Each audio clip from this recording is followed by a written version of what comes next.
to gather round. Get all the kids in the neighborhood. Yeah! We'll sit in circles and clap our hands and clap, clap, clap. We'll jump up and down and scream. Yeah! It's the serial killer story hour, and it's live with Pete Altieri. That's the bald guy from Murder Metal Mayhem. Come on, kids, scream out! Serial killer story hour, yeah! Serial killer story hour, yeah, yeah! How about one more time with some balls, kids? Yeah. Serial killer story hour, yeah! Horns high, high, high.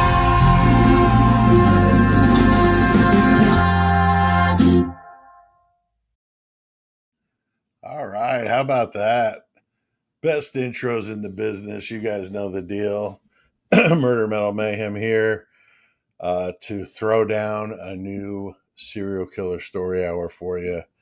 Looking forward to this one. I missed last week. Appreciate you guys understanding, of course. We had just lost Pee-wee, our dog, and he was not doing well and got better, and then not doing well and got better. And turned out he was quite a bit older than we thought he was, because he was a rescue, so we didn't know exactly how old he was. So he was considerably older than that, but still tough to see him go. And not quite the same here when I'm home by myself. He was my producer of sorts. He would sit under the table and hang out. Every once in a while, you'd see him in the background. I know Karis had mentioned, I think, in the last one of these I did, where she saw him trot past, and so yeah, he didn't care about the cameras, he was just doing his thing. But I see Glenn is commenting on the Destiny shirt. You gotta love it.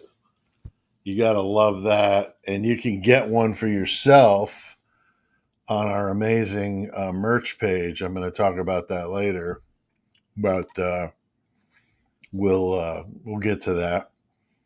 And good to see Catherine S. back. She'd been on special assignment in the desert, and she's back. And good to see her. Isle of Shoals. I mentioned Glenn. Of course, Donna Lembo. Karis, Voice of Astrology. And Brenda. Dorothy. I don't know if that's Dorothy from The Wizard of Oz. Hopefully she doesn't have any drama here tonight with houses falling and all that sort of stuff. Misleading evidence. There we go. Jethro Troll. Love that. And I think that's everybody that's in here. So very cool. Very cool. I like to kind of go through that when we get here, just to acknowledge those that come early and get in the chat and start getting that dialogue going. And this should be an interesting one, as I've already seen some in the chat asking, who is he doing, and people are saying they didn't know who this guy was, so that's good. I prefer to do those. On the Murder Metal Mayhem podcast, that's how we were doing it. We would do the lesser known serial killers. Trying to get comfortable here. This wheelchair's not being very agreeable. But Carla Grun, thank you very much for that, Carla. That's nice of you to say. Glad you're catching alive. And we get some, good to see new blood here. Again, doing a serial killer story hour. So we've got 1 hour, and I'm going to go through the material. And, when we do these lives, whether it's this or the other lives I do with you guys, we don't have many problems, which is good. We have Donna and Catherine S. That can be moderators and get you off the off the chat if you're being foolish. So just don't do that. We don't need that. But tonight we're going to talk about on episode 10. We've done 10. This is the 10th one of these. Joe Naso. Now I want to mention I misspelled because I thought his name was Naso. It's Naso. It's one S. So if you're looking up stuff on him and you're like, "What's going on with this?" That's on me. I just misspelled it. But he's known under a few different names. One of them is the List Killer, and I'll explain why. Because he had this very sharp probation officer that followed up with him and found some crazy stuff in his house. And he had, 20 years of killing from 1974 to 1994 and was put to an end in 2011 in California. So we're going to talk about that. If you haven't already done so, if you wouldn't mind liking the video, and if you're not a subscriber, I keep teetering just above and just below 15,000 subs. So if you're not a subscriber, please do that. Get me over the 15,000 and let me go beyond it so I don't keep dipping down underneath and not being at 15. So I would appreciate that. And if you're watching on the replay, go ahead and drop a comment. Let us know what you thought about the video. And the Horns High Club and the Mayhem Squad, I can't thank you guys enough. That's the membership here on the channel. If you're interested, you can go to the main page and do that. The Mayhem or the Horns High Club is $1.99, and the Mayhem Squad is $2.99. And so the way these go is I'm going to do kind of a PG-13 presentation on this guy, Joe Naso, with limited chat involvement to just avoid it dragging down the rhythm of me going through the information. And then I'll open it up wide open to questions and answers and comments and all that.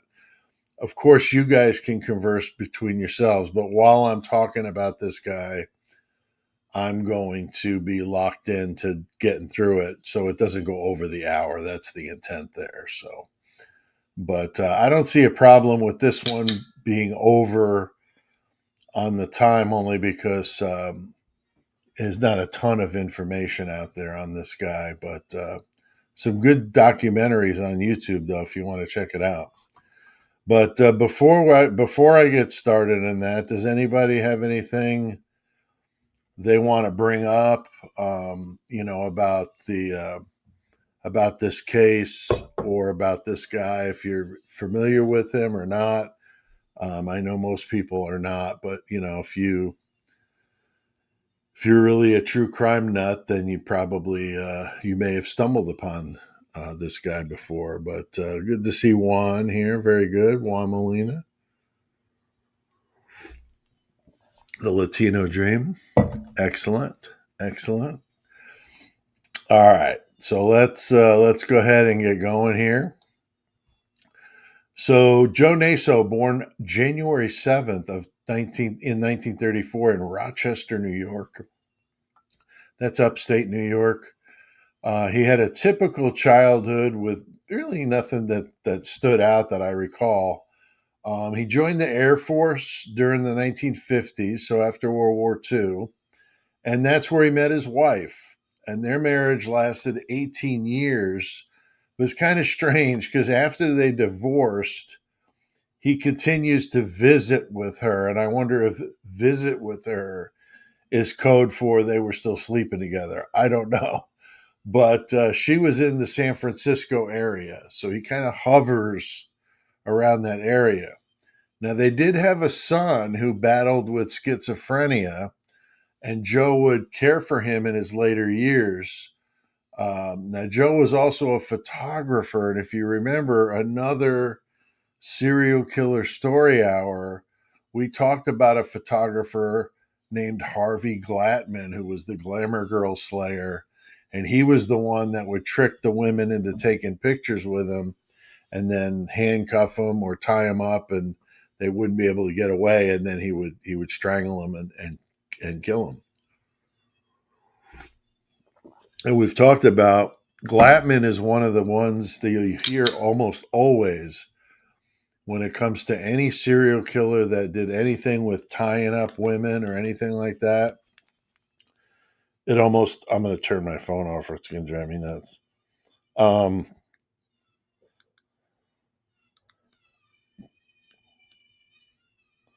Okay.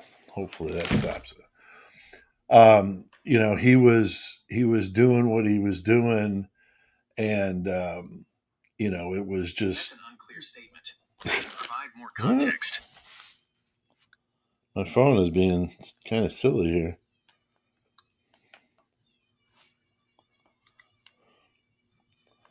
Okay, that should do it. Sorry about that. So yeah, Glatman is kind of that go-to guy that a lot of the BTK. I don't know about Gacy for sure, but I wouldn't doubt it that Gacy was into Glatman. Bundy was into Glatman. There were a lot of the ones that you've heard of before that were really into Harvey Glatman because of his angle of taking the picture, and the Boston Strangler kind of took that and went with it in a little different direction, but similar with luring women into taking pictures, making them feel important, making them feel beautiful, and tricked them into believing that they had good intentions. Drinking that coffee out of my Murder Metal Mayhem travel mug. Travel mugs are back on the merch page. However, the way you find them, and this I stumbled on this, so now I know. If you're interested in one of these, because these are fantastic, you click on the mug, and the mug has either a mug, like a coffee mug, or the travel this thing. And these are very well put together, very, very sturdy, and keep coffee or any drink hot for a very long time. I'm pretty impressed. So that was his angle. He used photography to get close to these women that he fantasized about. So he would steal women's lingerie and hide it in the house. Then when he found a woman that he wanted to photograph, he would let her wear what he had and pose in various ways for money. And then he, had thousands and thousands of photographs at his house. Eventually, when I get to that part about them showing up at his house, thousands of these pictures. And some of the victims look like they were asleep or could have possibly been dead. And that's even more disturbing, that he was taking pictures of them, after they were dead. So Naso bounced around California over the years. He was taking some college classes in San Francisco, likely because of that ex that he had over there. There were murders going on in the early 70s back in Rochester, New York, and those were called the alphabet murders. So sometimes if you search for Joe Naso, you'll see stuff about the alphabet murders. They kind of cross over in between because he was a suspect for a while until they figured out that he just couldn't have physically been there because he had moved away and he hadn't gone back that direction. The victims, had the strange coincidence of having the same letter to start their first and last name. Now, check this out. This is just really wild as we get into some of these names and how he knew this. And it's kind of scary. But, this would get people in the Naso case thinking that maybe he was the alphabet killer because of his obsession with having the first initial of the first name and the first initial of the last name be the same. Very weird coincidences here. But Joe ends up eventually in Reno, Nevada, and he gets busted for shoplifting. Apparently he had kind of a history of this. And guess what he was stealing? Women's underwear and pantyhose and stuff like that. And he was had this collection that he kept, and he would have these, for women to wear when they came for a photo shoot. So he had a record, and anyone that knew this guy referred to him as Crazy Joe, which is not a stretch for this just bizarre behavior. But he works as a freelance photographer and just kind of hustled his way through life, just doing little jobs and working here, working there. As far as we know, the first victim was in 1974 with 19-year-old Charlotte Cook. Now, there we go with the double initials, Charlotte Cook. And then 3 years later, he does it again with Roxine Rogash, again with the double initials. Really strange. He had to have stalked them to find out that that's how their names went. I mean, I don't know how else he would do it. I'd love to see what you guys have to say in the chat when we get into a discussion here about this guy. But both of them were found in similar conditions with pantyhose around their throats and their legs bound. There was another victim in 1977 and another in 1978, Charlotte Cook. I mentioned that about the double initials. She was a 56-year-old in 1981 that was traced to Naso years later from a photograph that he took that showed up at his house. There was even a Bob Dylan groupie, talk about a random thing, who changed her last name to Dylan, but I can't remember her real name, that he found hitchhiking in 92. There was Pam Parsons, so there you go again with the double initials. And lastly, Tracy Tafoya, once again, double initials. So just really, really weird. There was a handful of others that police believe Naso may have been involved with, but they didn't have any direct evidence to charge him. So strange that the New York crimes and the California crimes shared the victims with the same name. There was one victim who was the same in both cases, Carmen Colon. That woman, not the same Carmen Colon, but two different Carmen Colones in each case. I mean, how weird is that? Now, DNA cleared Naso of any involvement with any of the Rochester crimes, so they're not sure. I wonder if it could have been Arthur Shawcross because he was operating in that Rochester area a little bit later, though, so I'm not sure about that. Now, Joe was on probation in 2010, and then he was in his 70s at the time, living in a mobile home just outside of Reno.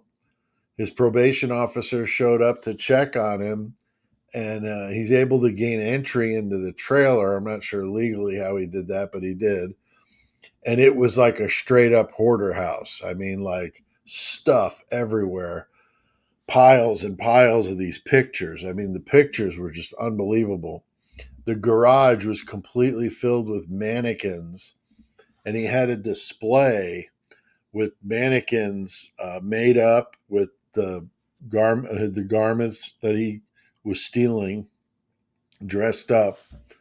And some of them had the pantyhose around their neck, and they were hanging like nooses. Very, very weird.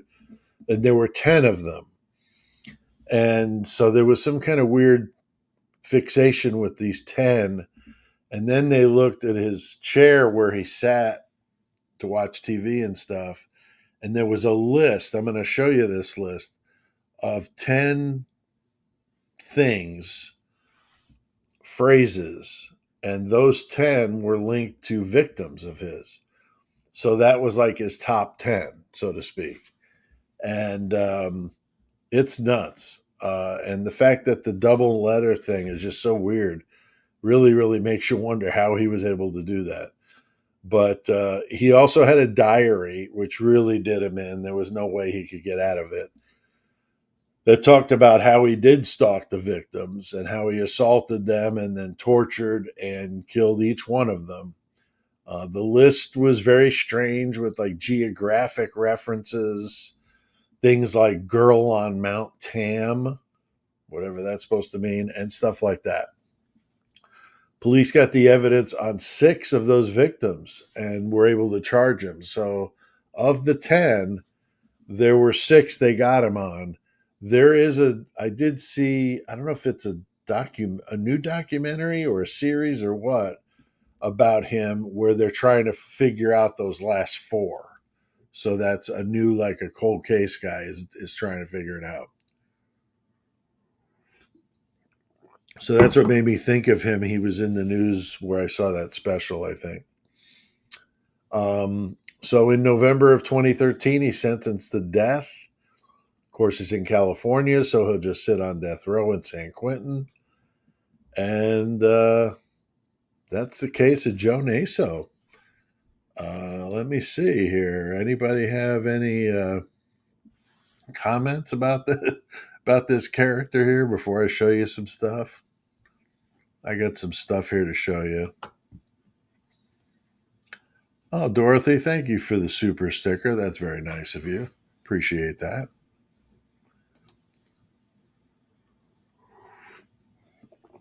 All right. Let me share this with you.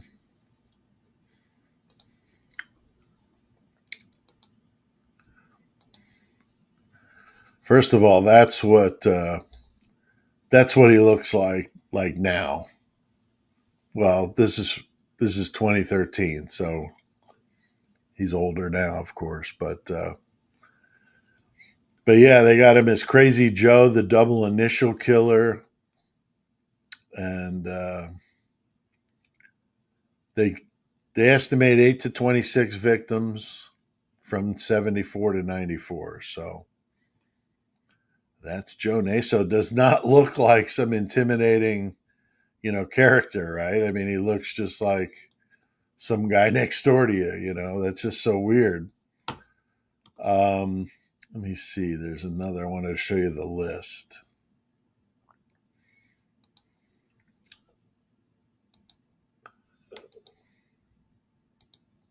Here we go.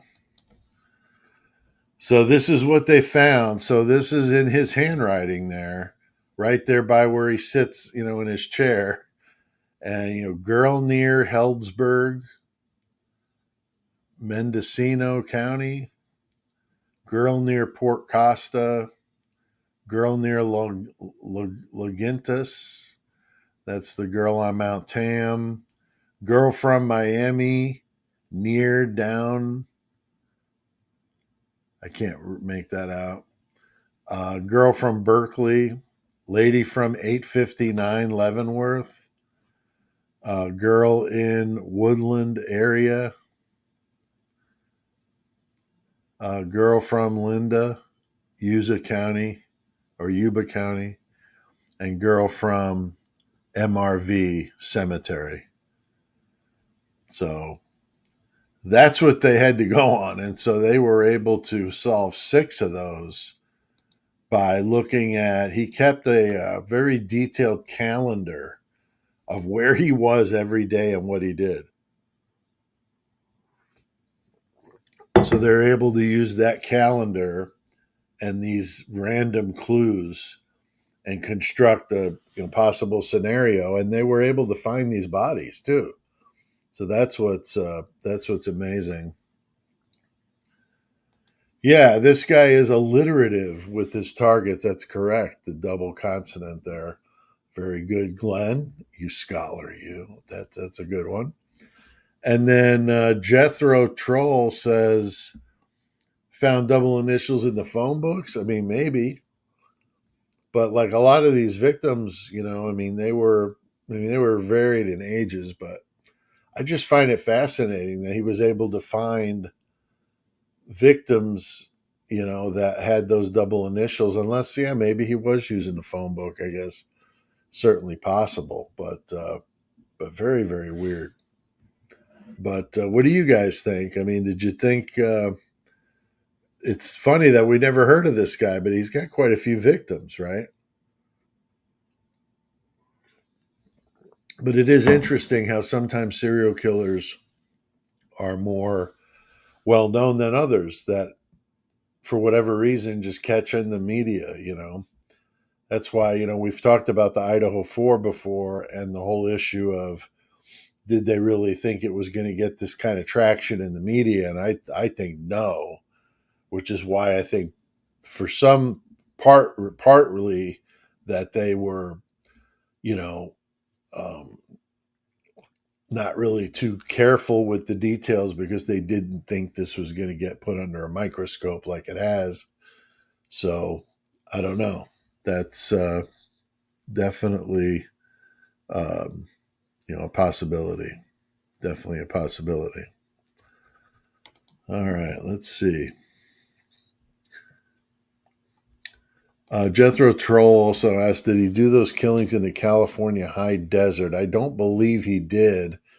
Glatman did. Glatman only had like 3 victims, but still, there were a couple he took out to the desert. And he had them take their clothes off, and then he assaulted them and then strangled them. Yeah. And then he took pictures of their horrified faces after he told them what he was really going to do to them. How just messed up is that? Wow. Yeah, and Jethro Troll also mentioned super strange that 2 victims had the same name. That is really weird. That is really weird. Carmen Cologne. So very strange with this dude.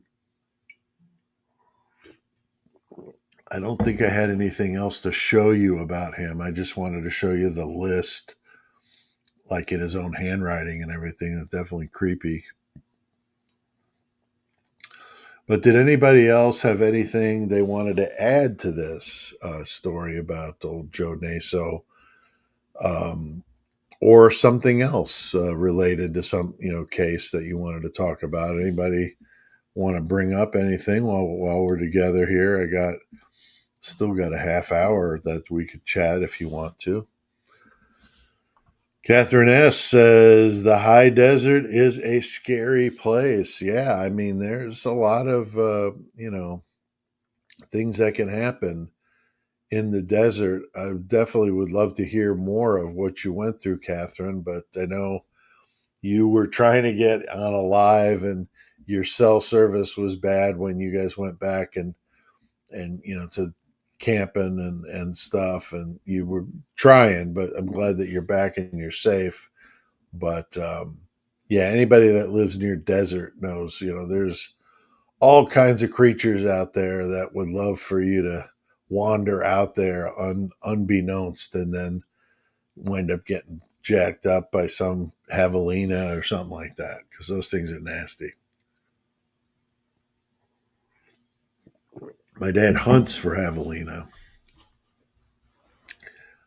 So yeah, that's all I've got on Joe Naso.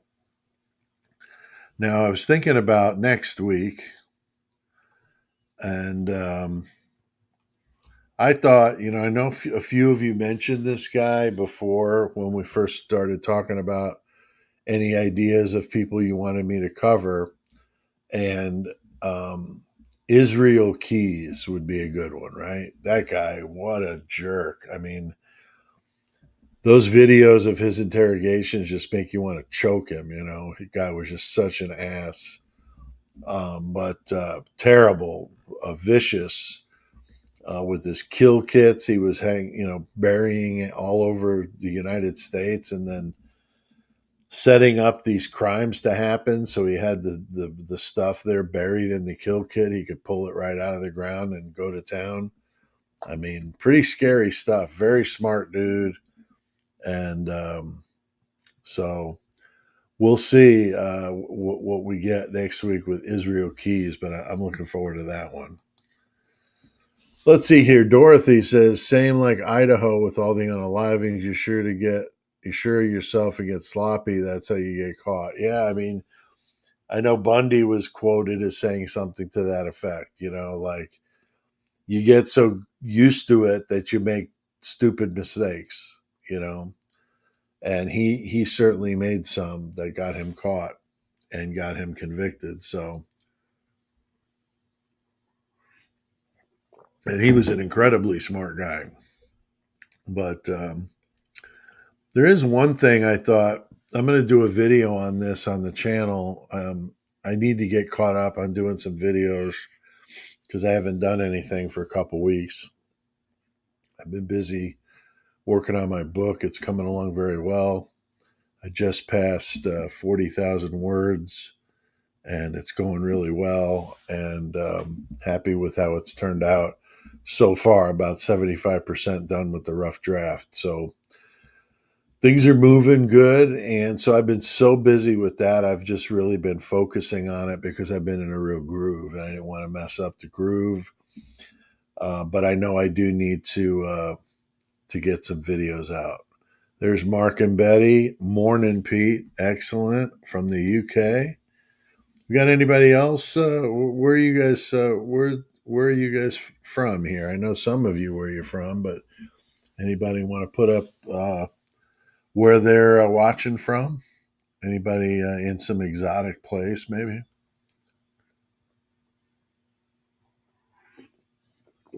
But yeah, I've gotten a lot of comments on this Destiny shirt. It really turned out good. The Serial Killer Story Hour shirts turned out really good too. I got one of those. All right, so we got Alaric's mom says Arkansas. Very cool. Very cool. I love the Arkansas police body cam on the highway because they got a lot of drugs going through there, and these guys are going to town on that. It's pretty funny. Oh wow, we got Melissa's from Rochester, so that's funny. There's your claim to fame, right? The Alphabet Murders. And Arthur Shawcross, he would be a good one too. But I'm going to give you a break over there in Rochester. I'll do Shawcross down the road a bit, but I won't do it right now because you get piled on. Yeah, we do have a few followers from the UK that come on here, which is really cool. Ooh, the exotic Sierra Nevada mountains in California. That sounds beautiful. I've seen a lot of pictures of that. That's awesome, man. That's awesome. Very cool.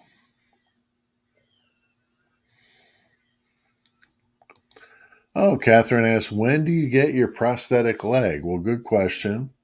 So, what happened? When was that? Friday? I went up to the VA, the a bigger VA than the one that's close to me, and they fitted me with this sleeve that went over my stump, and then they build a cast around it, and then that cast is then made. They use it to make the mold of what they call the socket, which would be where the leg connects to the prosthetic.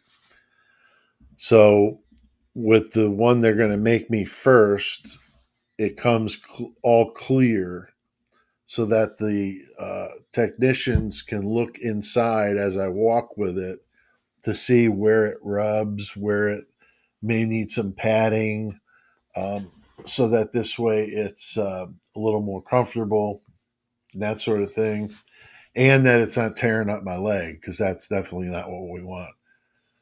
So, the good thing is I've been amputated now almost a year, so the pain is like a non-issue. I mean, I haven't had pain in my leg in months, so I'm not fresh off of it like some are that do this. So I'm probably going to be a little easier to deal with it because it won't hurt me as much.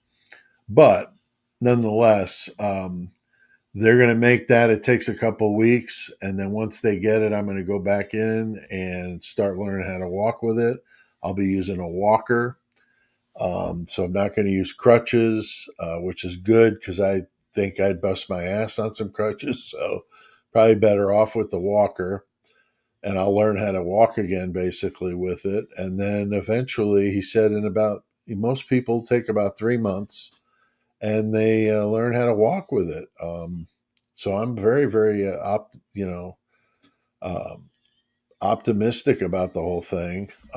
My birthday is in February, so that would be super cool if I was walking by my birthday. However, I do have 2 operations that I know of that I have to have done before that would happen. So I'm probably going to be a little bit delayed in how quick I get there, but I'll get there. And so that's the latest and greatest with that. But the one thing I've had that is one of the reasons why I had to have my leg amputated was the neuropathy I have that's really bad that I got from chemotherapy back from 2001, and the neuropathy is getting worse. I very difficult for me to. I can't quite. That's as much of a fist as I could make in either hand. My hands hurt really bad. It's hard for me to type for extended periods of time. So I'm dealing with it. I met with the neurologist today with the results of the nerve test. I not only have the peripheral neuropathy that I already knew I had, but now I have ulnar neuropathy, which is where it's pinched here at the elbow, the ulnar nerve. And I told him, I said, I got so much going on, I can't possibly think of hand and arm surgery right now. So it may have to be kind of tucked away for a minute until I deal with this other stuff. But got a lot going on. So that's just as simple as that. So that's kind of the latest with that. But thank you for asking, Catherine. Let's see. Jethro Troll asks, "Are we going to get another dog?" I believe so. I believe so. I know Jenny really likes having the dog here.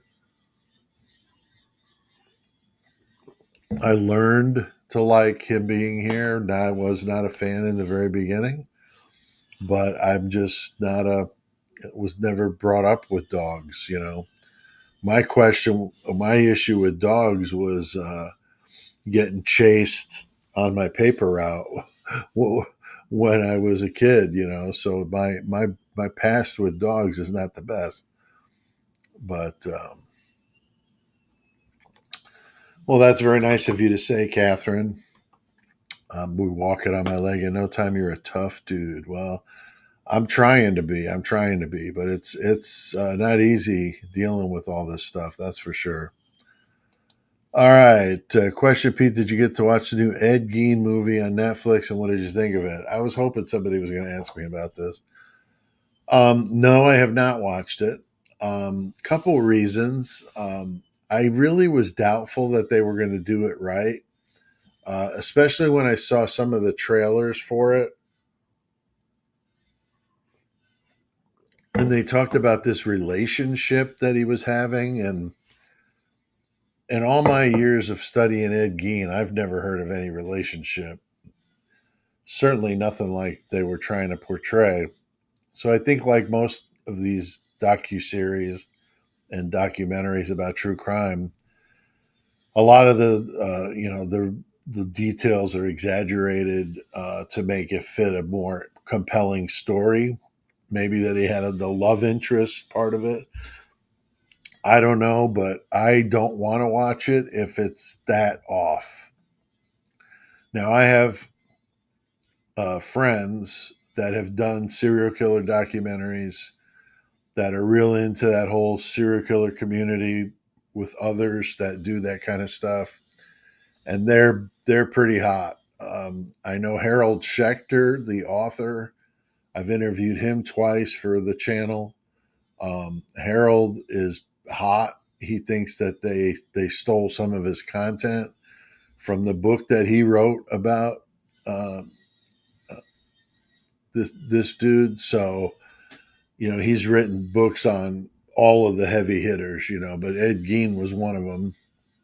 And Harold thinks that they may have stole some of his content, and so he was going to sue him, or at least he was looking into it. So there's some issues there. Now, if it's just purely like you like it, and who cares that it's not accurate, then that's fine, But normally, if I'm going to watch something like that, I want it to be accurate. I want it to portray what actually happened. And this story of Ed Gein is so disturbing and messed up.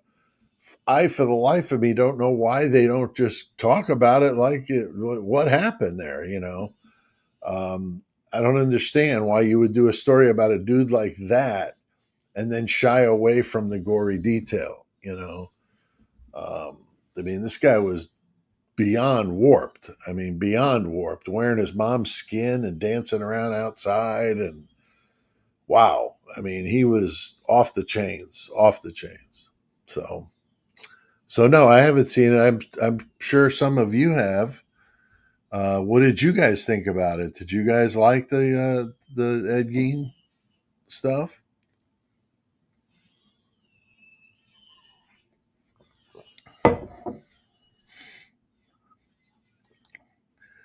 Yeah, he was interested.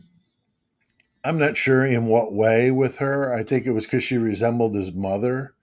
So it was more of a mom thing, which, that's why the idea of him having a relationship with somebody just flies in the face of everything you know about him, which is his mother told him that all women were evil and bad and none of them were good enough for him. Um, so I can't imagine a guy like that was so obsessed with his mother that he would do something that his mother would obviously not like. So that just, it's off.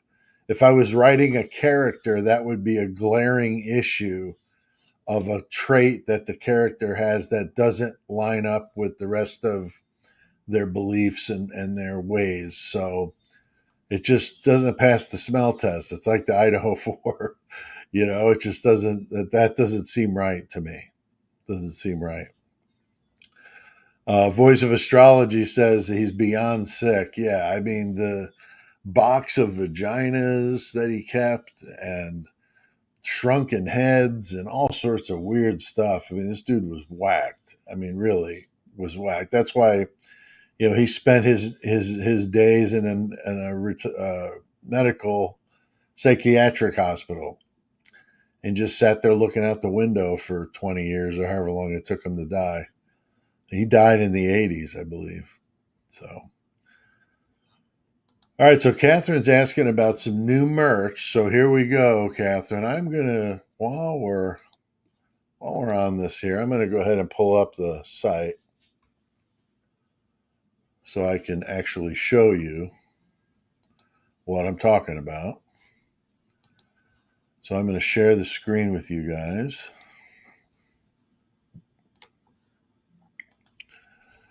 So here's the address at the top, tpublic, that's TEE, public.com/user/Murder Metal Mayhem. If you just go to tpublic and search for Murder Metal Mayhem, you'll find it. So either way. Also, I have links to it all over the YouTube page and stuff. So if you look in the chat, the community tab, I post stuff on there whenever they're doing sales. So there's quite a few links. So here's some of the designs. So the way this website works is, let's say you like this first one here, which really looks great on a shirt, I gotta say. So here it shows you what it looks like on a t-shirt, on a black shirt. Now, you could have this thing whatever color you want. So let's say you want gray, or you want charcoal gray, or you want fuchsia, or whatever the hell that is. Let's say you want to go really crazy and do tie-dye. You could do anything you want, okay? And then that just gives you an example of what it looks like. There's their asphalt color, which is really cool. I really like that one. Then they got male and female fit if you want to get something more fitting to you.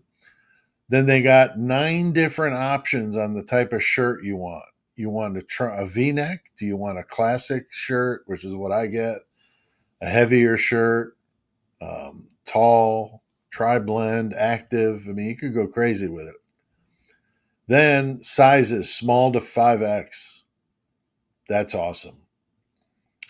And yeah, this shirt, $23 plus shipping. They make the shirt. They send you the shirt. You get it in a week. I haven't had anything that I've ordered from them that took longer than that. A week to 10 days, absolute most. So if you're interested, that's how you do it. Now, let's say you like the shirt, but you want to see the mug. You scroll down, and then here's the other options: shorts, tank tops, hats, stickers, mug. Click on the mug and see there it is on the coffee mug, so you can see what it looks like, which is pretty cool. And then the travel mug, that's the one that I've got that I was holding up.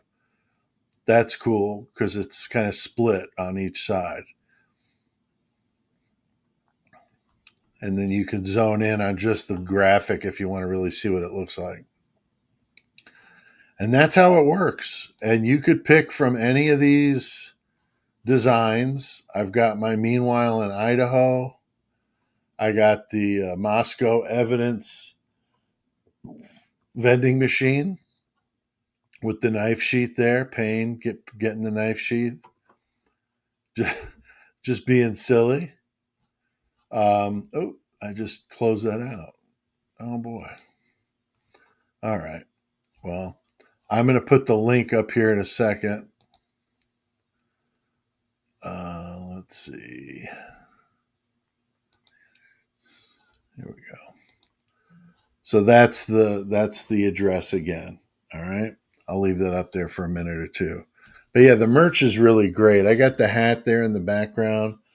I got this tote bag, which is really cool. It's the 18-inch, so it's the biggest of the tote bags. They make 3 sizes of them.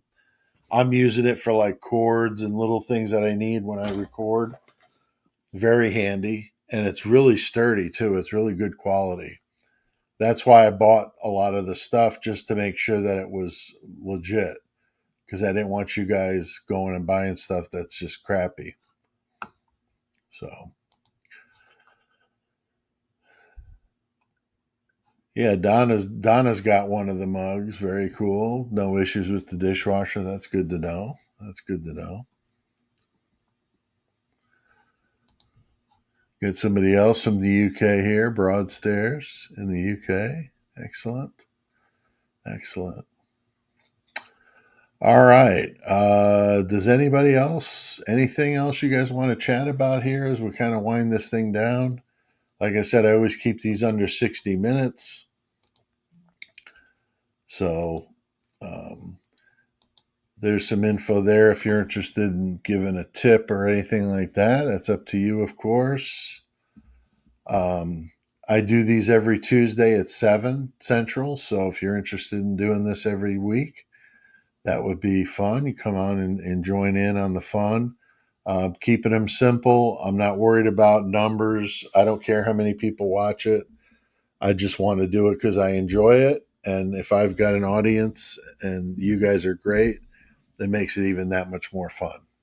If it's not fun, I'm not going to do it. So that's just that simple.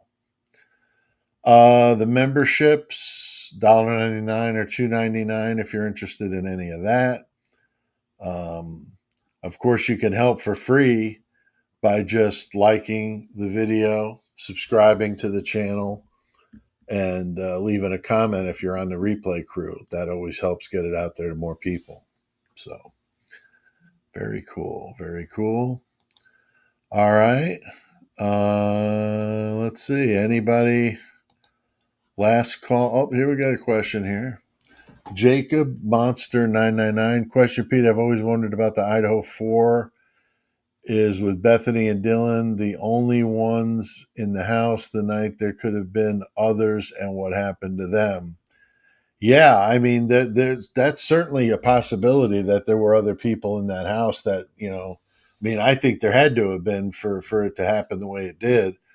And then they took off. And that's why I think there's a possibility that's where the 8-hour time delay is that you've got, maybe the people that did it told them, give us a head start of 8 hours. So don't call anybody till noon. And then don't call 911 until noon. And so that's what they did. That's possible. I've wondered that. But I don't see that there's any way that Dylan and Bethany were not involved.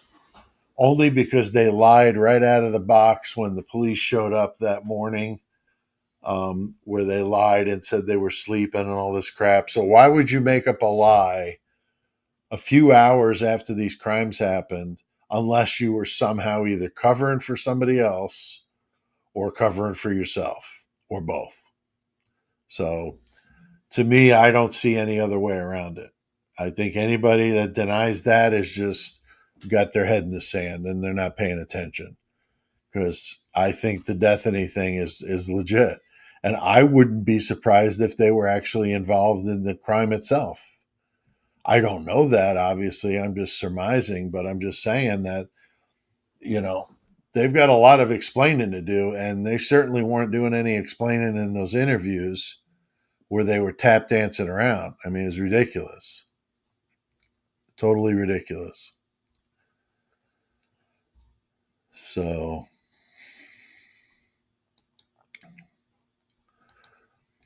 see, Jethro Troll, there's a movie named Night Digger, fed in England, worth watching. It's fictional, but old black and white. That's cool. That's cool. Might go for some spookiness there. Excellent.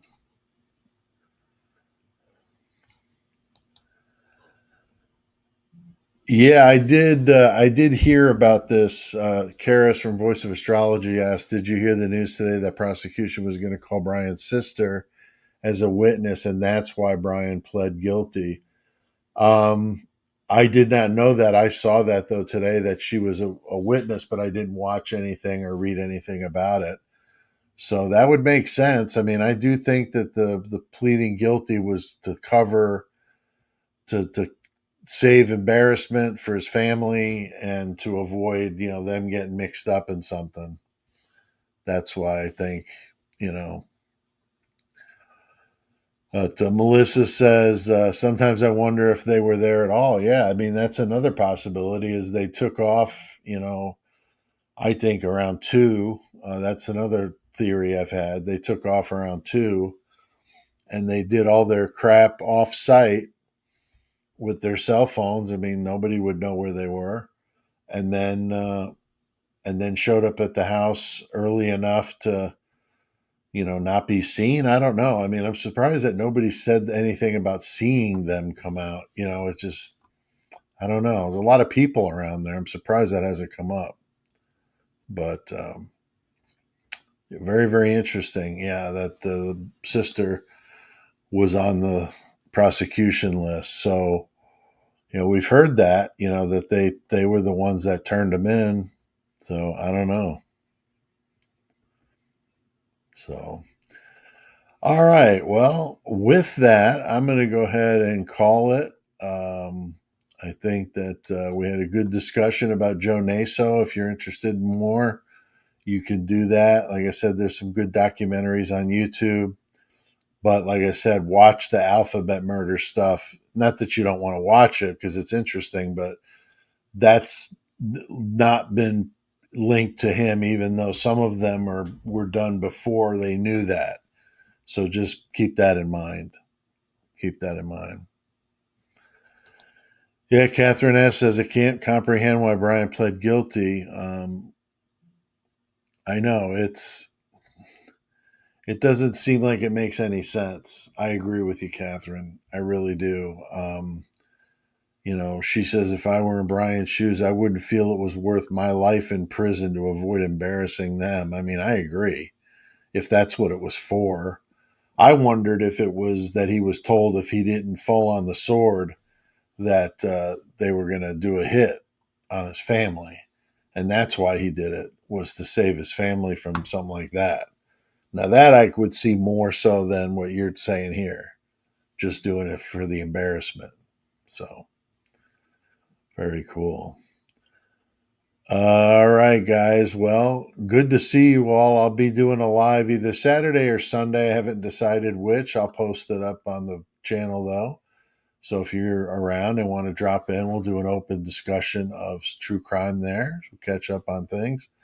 But good to see all of you again. And I'll see you next time.